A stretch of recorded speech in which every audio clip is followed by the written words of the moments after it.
Hey, welcome back to another edition of Math with Marcus. This one is about problem 146 from course 1, and it's about matching the following descriptions of pennies down below with its possible numerical expression, and then calculate each value. So here we've got 11 piles of 10 pennies with 7 left over. So which one of these expressions represents 11 piles of 10?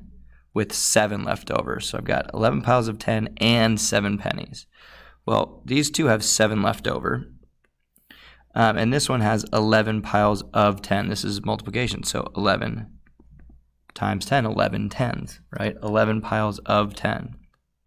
11 piles of 10. So this one goes here. So 11 piles of 10 with 7 left over. Now, which one goes with expression 2?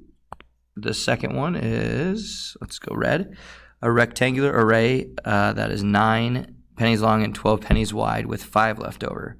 So we're looking for 5 left over again, so it could be either of these. And it's a 9 by 12, and that's here. This is a 9 times 12, 9 rows of 12, 9 rows of 12. So that little parenthesis here is multiplication, so that's 9 12s, 9 times 12. So that's this guy, 9 times 12 plus 5. And then we've got 8 stacks of 12, so 8 times 12 plus 7. That's this one here, 8 times 12 plus 7. So 8 stacks of 12, so 8 12s, 8 times 12 plus 7. And then the last one's got to be, let's do it in gray, a rectangular array 6 pennies wide by 20 pennies long. So that's 6 rows of 20. So that is 6 rows of 20 with 5 left over. So 6 rows of 20 with 5 left over. And let's just go ahead and start with this. So now I've got 6 rows of 20. So 6 times 20. Well, 6 times 2 is 12. And if I just add a 0 there, so 6 times 2, that's 120 plus 5. 125. And then what about this? So this is 8 times 12.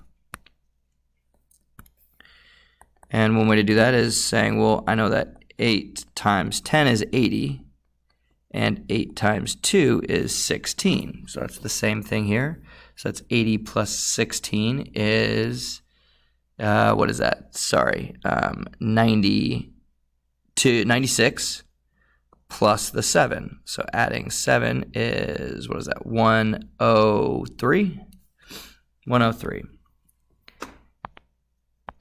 And let's do this one. So 9 times 12. Let's see, how can we do 9 times 12? Well, we could do 9 times 10. And then we could do 9 times 2. So that's 90 plus 18 plus 5. All right. And that's the same thing as 90 plus 20 plus, if I take 2 from here and give it here, then we got that. And if I just shift things around here, a 10 over to this side, so that's 100 plus 10 plus 3, so 103. So this is also 103 pennies. And then what do we have here? Well, this 11 times 10, or 11 tens, is just like that, 110. Plus 7 is 117 pennies. So there you go. So 117 pennies, 103 pennies, 103 pennies, and 125.